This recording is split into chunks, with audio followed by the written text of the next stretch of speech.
నమస్తే, welcome to RTV. Bigg Boss season 9. So ఇప్పుడు wild card entries జరగబోతున్నాయి. మరి వైల్డ్ కార్డ్ ఎంట్రీస్ ఇవ్వబోతున్న కంటెస్టెంట్స్ ఎవరు, ఈ వీక్ ఎలిమినేట్ అవ్వబోతున్న కంటెస్టెంట్స్ ఎవరు, హౌస్లో ఇప్పుడు ఎటువంటి చేంజెస్ రాబోతున్నాయి, క్లియర్గా మాట్లాడదాం. మనతో పాటు సినీ క్రిటిక్ దాసరి విజ్ఞాన్ ఉన్నారు. హలో విజ్ఞాన్ గారు. నమస్తే. సో ఏంటి డైలీ ఫాలో అవుతున్నారా బిగ్ బాస్? ఈ వైల్డ్ కార్డ్ నుంచి మళ్ళీ ఫాలో అవ్వాలి. చూస్తున్నా, బట్ అంత ఇంట్రెస్ట్ రావట్లా. ఫాలోయింగ్ ఇన్ సెన్స్, అరే నెక్స్ట్ ఏమవుతుందో, ఈ రోజు ఏమవుతుందో, అసలు రేపు ఎట్లుంటుందో ఈ కలగట్ల. అదేదో నడుస్తుంది, మనం ఏదో నడుస్తున్నాం అన్నట్టుగా ఉంది. ఇంతకుముందు సీజన్స్ ఉన్నాయి అంత ఇంట్రెస్ట్గా? నాకైతే ఫస్ట్ సీజన్ తర్వాత ఓటీటీఏ, ఇంకా తర్వాత అంతా కూడా ఏదో అడప తడప, ఇట్స్ ఓకే, నాట్ బ్యాడ్ అన్నట్టు వెళ్తాం. ఓకే, అంటే ఎందుకు ఈ సీజన్ మీద మీకు అంత ఇంట్రెస్ట్ రాకపోవడానికి? అంటే కంటెస్టెంట్స్ దగ్గర ఏమీ లేదు, స్టఫ్ లేదా అంటే ఇన్ కేస్ అగ్ని పరీక్ష నుంచి స్టార్ట్ అయింది. యాక్చువల్గా ఇప్పుడు వైల్డ్ కార్డ్ని 2.0 అంటున్నా, 3.0 అది. అగ్ని పరీక్షే మనకి పార్ట్ 1 లాగా తీసుకుంటే, తర్వాత ఈ డొమెస్టిక్ కార్డ్ ఎంట్రీస్ ఉన్నాయి కదా, అంటే వీళ్ళు వైల్డ్ కార్డ్ అన్నప్పుడు వీళ్ళు డొమెస్టిక్కే కదా ముందు వచ్చే. సో ఈ డొమెస్టిక్ కార్డ్ ఎంట్రీస్ వాళ్ళంతా కూడా okay, it's okay, not bad అనిపించింది. అక్కడ కూడా ఈ అగ్ని పరీక్షల రచ్చే ఎక్కువ అయ్యింది, ఓనర్స్ వర్సెస్ టెనెంట్స్ అనే టాస్క్ ఇచ్చినప్పటికీ. ఏంటో అంటే ఇక మితిమీరిన అతి ప్రవర్తన చేస్తూ ఒక్కొక్కరుగా తరిమేయబడుతూ వచ్చారు. ఈ నన్ను అడిగితే ఇవాళ రేపు కూడా ఈ అగ్ని పరీక్ష వాళ్ళే ఒక తలకే వెళ్ళిపోతుంది. డబుల్ ఎలిమినేషన్ ఉండొచ్చు. వాళ్ళని ఇద్దరిని తీసేశారు అనుకో. డెమన్ పవన్ అనుకుంటున్నాను నేను. డెమోన్ పవన్ అయ్యే ఛాన్స్ ఉందా? ఎందుకంటే అక్కడ ఒకవైపు ట్రాక్, ఇంకోవైపు కెప్టెన్. ట్రాక్ గీక్ పక్కన పెట్టి ఏమే రీతు చౌదరిని అయితే పంపలేము. పంపితే మామూలుగా ఉండదు ఆ పిల్ల. అసలు బిగ్ బాస్ నుంచి బయటకు వచ్చాక హౌస్లో మీరు ఎలా ఉన్నారు, ఏం చేశారు అనే క్వశ్చన్స్ తప్పించి, మీరు ఆ ఫ్లాట్కి ఎందుకు వెళ్ళారు, లిఫ్ట్లో ఎందుకు ఉన్నారు అని అడుగుతారు. భరించదు, ఆమెకు అర్థం కాదు అప్పటికప్పుడు ఏమైందో అనేది. అది భరించడం కష్టం. టాస్క్లు పవన్ బాగానే ఆడుతున్నట్టున్నాడు. ఇది ఓకే, నాట్ బ్యాడ్, బట్ ఓట్లు కూడా పడాలి కదా. ఈ అమ్మాయి, అరిచే అమ్మాయి కూడా వెళ్ళొద్దేమో అన్న కూడా అనిపిస్తుంది. బట్ ఫ్లోరా ఉండొచ్చా అంటే ఆమె యాక్చువల్గా she is okay, not bad. అంటే ఆమె మీద కొన్ని సింపతి ఓట్లు పడుతున్నాయి. ఆమె స్టోరీకనో లేకపోతే ఇంకా దేనికనో తెలియదు, ఫ్లోరాకి సింపతి ఓట్లు బాగా పడుతున్నాయి. అంటే ఈ నసని పంపిస్తే మిగతా వాళ్ళని, పాపం ఆవిడ నస అయితే కాదుగా ఫ్లోరా, నిన్ను విసికించట్లా, ఏమీ చేయట్లా, ఆడినా ఆడకపోయినా ఫోన్లో ఇంకో వారం చూద్దాం అనిపించే లాగా ఉన్నారు. మిగతా వాళ్ళని అంటే వీళ్ళని ఎప్పుడు పంపిస్తే బాగుండు అన్నట్లాగా ఉన్నారు. సో ఇప్పుడు అసలు విషయానికి వస్తే వైల్డ్ కార్డ్ ఎంట్రీస్ ఎంతమంది? 6 మెంబర్స్ వైల్డ్కి వెళ్తున్నారు. వీళ్ళ అని అనిపిస్తే మరి ఇంత వైల్డ్గా ఉంటుందని అనుకోలేదు.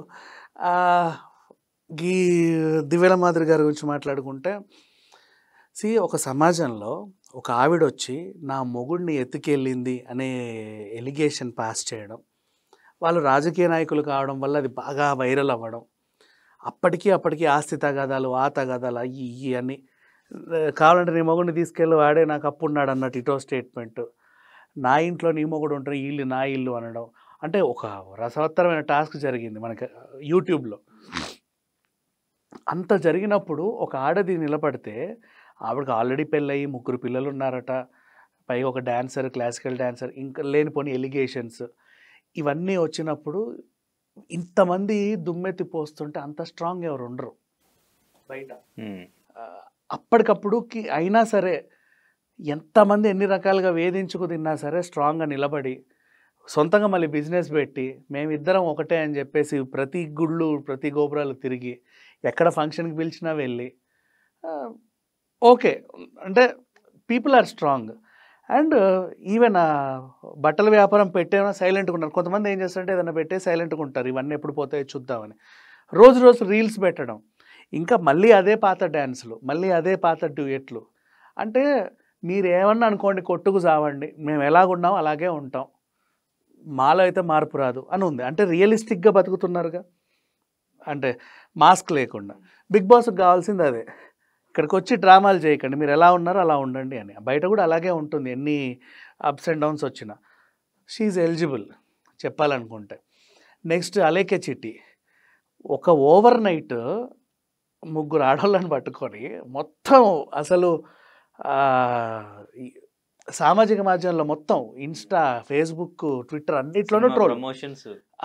అంటే ట్రోలు యూట్యూబ్లో కలిపి బూతులు తిడితేసరికి ఎన్ని బూతులు అంటే అన్ని బూతులు. అయినా సరే నెక్స్ట్ డే ఏమీ ఎరగనట్టు 48 అవర్స్ తర్వాత అసలు జరిగింది ఇది, మీకు నచ్చితే నచ్చినట్టు లేకపోతే పోండి అన్నట్టు ఈ రమ్య చెప్పడం. తర్వాత మళ్ళీ ధైర్యంగా వచ్చి సర్లే ఇప్పుడు మా అక్క పేరు మీద వద్దు పికిల్స్ అంతే కదా, నేను పెట్టుకుంటా నా పేరు మీద, కొనండి మళ్ళీ రండి అని ధైర్యంగా చెప్పడం. మళ్ళీ ఆ అమ్మాయి కూడా చూడండి ఎట్లా బూతులు మాట్లాడుతున్నారో, మేము అందుకే కదా రెచ్చిపోయాము అంటే ఎదురు తిరుగుతున్నారు. నెక్స్ట్ ఒక ఫంక్షన్ కాబట్టి డైరెక్ట్గా రావడం. బేసిక్ ఇట్లాంటి ఎలిగేషన్ వాళ్ళు బయటికి రారు, ఎవడో ఎట్నుంచి రాయెత్తి కొడతాడో అని. ధైర్యంగా ఒక సినిమా ఫంక్షన్కి వచ్చింది. ఆ సినిమా ఫంక్షన్లో కూడా ఆమె వెనకాల కూర్చుంది. ఫంక్షన్లో ఉన్న వాళ్ళందరూ అక్కడ ఉన్నారు. అంటే అంత ఇరగదీసే క్యారెక్టర్ ఏం కాదు, ఓ క్యారెక్టర్. అందరు ఇట్లా చూస్తున్నారు. ఇక్కడ ఫంక్షన్ జరిగితే అమ్మ తల్లి అందరు అటు చూస్తారు, నువ్వే వచ్చి ఇక్కడ నిలబడనే స్టేజ్కి వచ్చింది. And still active, hyper active. మొన్న మళ్ళీ వాళ్ళ అక్క మీడియాకి వచ్చేసి ఒక అక్కకు బాయ్కాట్ ఉంటే ఎక్కిరిచ్చారంట, దానికి ఆన్సర్ ఇచ్చారు. మళ్ళీ పాత పచ్చళ్ళు ఎవరైతే కొంటున్నారో వాళ్ళే మళ్ళీ ఆర్డర్లు చేస్తున్నారంట. మమ్మల్ని ఎందుకు తిట్టారు, మళ్ళీ మేము ఎందుకు ఆర్డర్ చేస్తున్నారు అని కూడా వీడియో పెట్టింది. People are strong. బేసిక్గా మిగతా వాళ్ళు ఏంటంటే మెంటల్ స్ట్రెస్, డిప్రెషన్కి వెళ్ళిపోయి ఫ్యాన్కు చున్నీ కడతారు యాక్చువల్గా చెప్పాలి అంటే. బట్ అట్లా కాదు, యువతని కెరీర్ మీద ఫోకస్ చేసేలా చేశారు. నిజమే. ధైర్యంగా ఎదుర్కొంటున్నారు ఎన్ని వచ్చినా కూడా.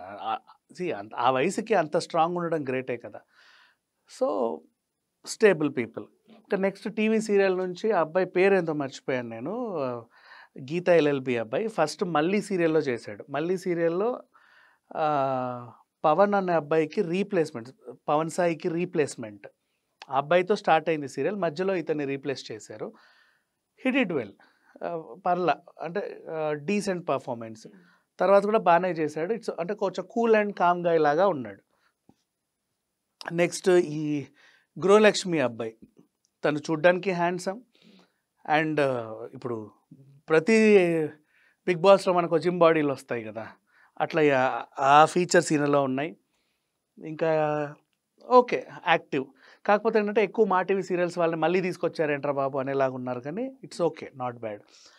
ఈ అమ్మాయి ఆయేషానా తన పేరు ఏదో ఉండింది, తను మాత్రం ఊర్వశివో రాక్షసివో లేకపోతే ఈ మొన్న కిరాక్ జరిగింది కదా reality show, Kiraak boys girls versus అని, దాంట్లో కూడా కొంచెం ఎంటర్టైన్ చేసింది.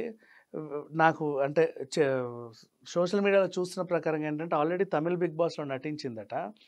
అక్కడ 70 days ఉండి కూడా ఈవెన్ హోస్ట్నే ఎదిరించిందంట. అసలు నీ హోస్ట్ ఏంటి, నువ్వు సరిగా హోస్ట్వే కాదు, ఇలా కాదు హోస్టింగ్ చేయాల్సిందే అని కమల్ హాసన్ గారిని. అంటే ఆ టైప్ ఆఫ్ అమ్మాయి అండ్ గ్లామరస్. సో తను వస్తుంది. ఈ రకంగా చూసుకుంటే వైల్డ్ కార్డ్స్ అన్నీ కూడా కొంచెం వైల్డ్గానే ఉన్నాయి. ఎంటర్టైనింగ్ పర్పస్ అనుకుంటే ఓకే. ఇక మనకి ఒక ఇది తీరింది, ప్రతిసారి ఒక ఫేడ్ అవుట్ హీరో ఉంటాడు కదా, ఆ కేటగిరీని భర్తీ చేశాడు సాయి శ్రీనివాస్ సాయి. ఈయన గోల్కొండ హై స్కూల్ నుంచి పిల్లోడే. ప్రియాంక జైన్ వచ్చిందా, ఆ పిల్ల హీరోయిన్గా ఉన్నప్పుడు ఇతనితో సినిమా చేసింది, వినరా సోదర ఏదో టైటిల్ ఉంటుంది. ఆ తర్వాత ఇంకో 4-5 సినిమాలు చేశాడు. బట్ పెద్దగా అంత అంటే ఆశించిన రేంజ్ గుర్తింపు అయితే రాలా. మేబీ బిగ్ బాస్ అయినా హెల్ప్ అవ్వచ్చు, చూడాలైన పర్ఫార్మెన్స్. వైల్డ్ కార్డ్స్ అన్నీ కూడా బాగున్నాయి. ఇప్పుడు షో చూడడానికి ఇంట్రెస్ట్ కలుగుతూ ఉంది వీళ్ళ వల్ల సీరియస్లీ.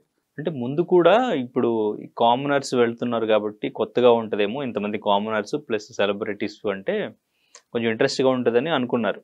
బట్ అంత ఇంట్రెస్ట్ లేదు అని ఇప్పుడు చాలామంది బిగ్ బాస్ చూసే అభిమానులు కూడా కొంచెం డిసప్పాయింట్గానే ఉన్నారు. ఇప్పుడు ఈ వైల్డ్ కార్డుతో డెఫినెట్గా ఆ డిసప్పాయింట్మెంట్ అనేది పోతుందా, లేకపోతే ఏమైనా ఇంట్రెస్ట్ క్రియేట్ అయ్యే ఛాన్స్ ఉందా? గతంలో ఏంటంటే ఆల్రెడీ వచ్చిన వాళ్ళు కొద్ది గొప్ప ఎంటర్టైన్ చేయగా వైల్డ్ కార్డ్స్ వచ్చి డిస్టర్బ్ చేసేవాళ్ళు షోని. ఇప్పుడు ఏంటంటే ఉన్న వాళ్ళంతా చప్పగా ఉంటే వైల్డ్ కార్డ్స్ వచ్చి మనల్ని ఎంటర్టైన్ చేయాలి, ఆ ఆశతో ఉన్నారు. అది ఈ వీక్తో తెలిసిపోతుంది. ఈ ఒక వీక్ ఉండి నెక్స్ట్ వీళ్ళు వేసే ఎలిమినేషన్స్, నామినేషన్ ప్రక్రియలు, ఇవన్నిటి మీద ఆధారపడి ఉంటుంది. బట్ 30 days అయిపోయింది ఇప్పటికే. వెళ్ళిన వాళ్ళకి కొద్ది గొప్ప గుర్తింపు వచ్చిందా అంటే ఏమీ లేదు. సంజన ఒకతే కనపడుతుంది ప్రతి షోలో, కొద్ది గొప్ప ఆ కమీడియన్ అబ్బాయి కనపడతాడు. అంతకు మించి ఎక్స్ట్రా ఎన్ని చేసినా లవ్ ట్రాక్లు నడిపినా కింద పడ్డా మీద పడ్డా టాస్క్లు బాగానే ఎవరు కనపడరు. లేక ఏదైనా పర్ఫామ్ చేసినా డ్యాన్స్ చేసినా సుమన్ శెట్టి కనిపిస్తున్నాడు అప్పుడప్పుడు అట్లీస్ట్. బట్ నో బడీ అంటే అంత ఇదిగా అనిపించి ఇప్పుడు ఆ రీతు చౌదరి లవ్ ట్రాక్ నడిపినా కూడా పెద్దగా అదేమి ఇది లేదు, ఏదో కావాలని చేస్తున్నట్టు తెలుస్తుంది కానీ అనిపించట్లా. ఆ సోల్జర్ని వీళ్ళు అనవసరంగా రెచ్చగొడుతున్నారు. ఆయన అసలే సోల్జరు, ఓకేనా, యుక్త వయసులో ఉన్నప్పుడే అన్నీ చంపుకొని ఎక్సర్సైజులు గట్రా చేసి ఆర్మీకి పోవాలి. అక్కడ కూడా అందరిని వదిలేసే బతకాలి. అంత నిగ్రహంగా ఉన్నవాడి దగ్గరికి వెళ్ళి అటు మీద పడి ఇటు కింద పడి వాడిని అటు డోర్లు ఇచ్చి ఇటు డోర్లు ఇచ్చి ఏం చేద్దామని వీళ్ళే. మొన్న ఒక ఫుటేజ్ బయటకు వచ్చింది నైట్ టైంది, అది చూడు, మీద పడేస్తున్నారు, వాడిని అటు తిప్పుతున్నారు ఇటు తిప్పుతున్నారు, అక్కర్లా అంటే చెడగొడుతున్నారు. ఇంకా చెప్పాలి అంటే ఆయనకి ఆ నెక్స్ట్ టైం బార్డర్కి వెళ్ళాలన్న కోరిక, ఆ ఆశ మొత్తం చీల్చి చెండాడేసి ఇక్కడే ఏదో షోలు చేసుకుంటూ బతికేసి అన్నట్టు ఉంది. అదే సంజనాకి కాంపిటీషన్ ఇక్కడ దివ్వెల మాధురి, అటు రీతుకి ఇటు చిట్టి పికిల్స్ రమ్య, సో ఇట్లా కాంపిటీషన్ ఉండే ఛాన్స్ ఉందా? ఇంకా సీరియల్ యాక్టర్ కూడా మంచి కండల వీరుడు ఎవరో ఉన్నట్టున్నారు కదా, నాయరా. సో మిగతా వాళ్ళ కాంపిటీషన్ చెప్పలేం కానీ వీళ్ళంటూ ఒక సపరేట్గా వెళ్ళి ట్రాక్ క్రియేట్ అయ్యి ఇప్పుడు డిమోన్ పవన్ రీతు ఆ చెత్తను పట్టించుకోవాల్సిన లేదు, ఎందుకంటే అదంతా కూడా క్రిన్స్. ఇప్పుడు వచ్చిన వాళ్ళల్లో చూస్తే నన్ను అడిగితే ఈ వైల్డ్ కార్డ్స్ నుంచే నీకు టాప్ 5 కంటెస్టెంట్లో 2-3 ఉండే అవకాశం ఉంటుంది. బేసిక్గా వైల్డ్ కార్డ్ వాడు ఎప్పుడు కూడా టాప్ 5కి వెళ్ళింది లేదు. చాలా రేర్గా నవదీప్, చాలా రేర్గా బాబా భాస్కర్, చాలా రేర్ సిచ్యువేషన్స్ అవి. కానీ ఈసారి చూడు, వైల్డ్ కార్డే విన్నర్ అవుతాడు, అదొక వింత అవుతుంది. ఇన్ కేస్ లేడీ విన్నర్ అవుతే ఇంకా నువ్వు చెప్పలేవు, నెక్స్ట్ లెవెల్. సో ఇప్పుడు హౌస్లో ఉన్న వాళ్ళకి ఛాన్స్ లేదు, విన్ అయ్యే ఛాన్స్ పెద్దగా ఏం కనబడట్లా అసలు. సో వైల్డ్ కార్డ్కే ఉండొచ్చు, వైల్డ్ కార్డ్కే ఉంది, ఎవరికి విన్ అయ్యే ఛాన్స్ కనబడట్లేదు. అది కూడా ఇప్పటి వరకు ఫీమేల్ అసలు అవ్వలేదు కాబట్టి. ఫీమేల్ అవ్వలేదు. ఫీమేల్లో ఎవరున్నారు? సంజన, తనూజ, కొంచెం స్ట్రాంగ్గా చెప్పాలంటే. మిగతా వాళ్ళందరి గురించి మాట్లాడుకోవడం కూడా వేస్ట్. ఇప్పుడు వచ్చే వాళ్ళల్లో అలేకే చిట్టి ఉంది. దివ్యల మాదిరి అంటే ఆ ఏజ్ వాళ్ళు ఎప్పుడు బిగ్ బాస్ విన్నర్ అయినారు నేను చూడలే, అంటే కొంచెం యంగెస్ట్ వాళ్ళే అయ్యేవాళ్ళు. కానీ ఆ ఏజ్లో కాజోల్ వాళ్ళ చెల్లి ఒకసారి విన్నర్ వరకు వెళ్ళింది, ఆమె కూడా పెద్ద వయసే, ఏమో తెలీదు, ఏ ఎపిసోడ్లోనూ పెద్దగా నేను ఎప్పుడు చూడలే. బట్ అంత పెద్ద వయసు కూడా ఏం కాదు. ఇప్పుడు మన బిందు మాధవ్ ఏజ్ ఎంత 40, 41, 42. దివ్యల మాధవ్ గారు కూడా ఇంచుమించు అటు ఇటుగానే ఉంటుంది, పెద్ద వయసు ఏం కాదు. కాకపోతే మనకి బయట అలా కనబడతారు అంతే. సినిమాటిక్ పర్సనాలిటీస్ అయితే వీ కెన్ ఐడెంటిఫై, మనకి యంగ్గానే ఉంటారు. బయట వాళ్ళని మనం అలా చూస్తాం. గెలవచ్చు, స్ట్రాంగ్గా ఉంటాయి, చెప్పలేము. అంటే గుడ్ ఎంటర్టైనర్, డ్యాన్సులుగా ట్రై చేస్తుంది, మాట్లాడుద్ది, టాస్క్లు ఆడుద్ది, ఇంకేం కావాలి. Okay right, thank you. తెలుగులో ఫాస్టెస్ట్ న్యూస్ ఇప్పుడు కొత్త అవతారంలో 5 సెకండ్లోనే పూర్తి వార్తా సమాచారం మీ చేతిలో. సోషల్ మీడియా ట్రెండ్స్ మీ కళ్ళ ముందుకే live TV and voice search ఆప్షన్స్తో ఇప్పుడే డౌన్లోడ్ చేయండి. యాప్ లింక్ డిస్క్రిప్షన్లో ఉంది.